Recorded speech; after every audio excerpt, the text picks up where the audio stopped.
Hello and welcome. Now we are going to be working with features in Evernote in order to collaborate with members of our team and in some cases members of our stakeholders or customers. So in order to do that, we're actually going to use the Evernote business account almost exclusively. Now there are workarounds for all of these things if you choose not to use Evernote for business. However, it'll be ideal in order to use some of the collaboration features that Evernote has and to take advantage of the shared workspace. So to get started, we're actually going to click Open Evernote. And since this is a business account, what we're going to do is we're actually going to go to our admin console. And what you'll notice is that there is an area for managing users.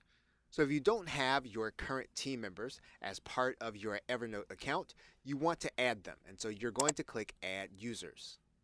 And what we're going to do is we're going to write their email address in here so that they'll have access to our Evernote business account. You'll see one email address in the dialog box.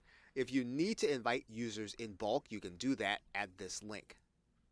So what we're going to do with our second user is we're going to go ahead and click an invitation.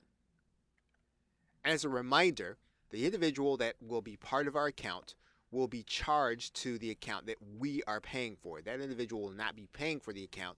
We will be paying for that individual to use it.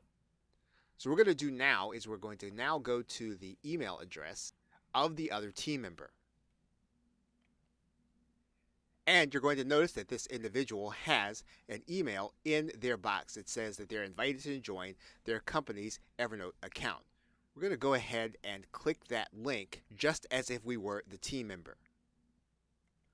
So if that individual already has an account, they'll just confirm it through their web browser. They'll be asked to enter their name. And then they'll be asked to give a personal email address. Then that individual, if they have an Evernote account already, they'll already have a personal account that they can access their personal information, and now they'll be using their business account with the email address that they signed up with. And now the individual is now signed up for Evernote Business, and then they'll click into the workspace. Now once the individual is logged in, they'll be able to find any available notes from the team as well as anything that has been published. So now that both individuals are now on Evernote and on the same shared workspace, you are now ready to collaborate. Okay, so with that, thanks, and I will see you in another video.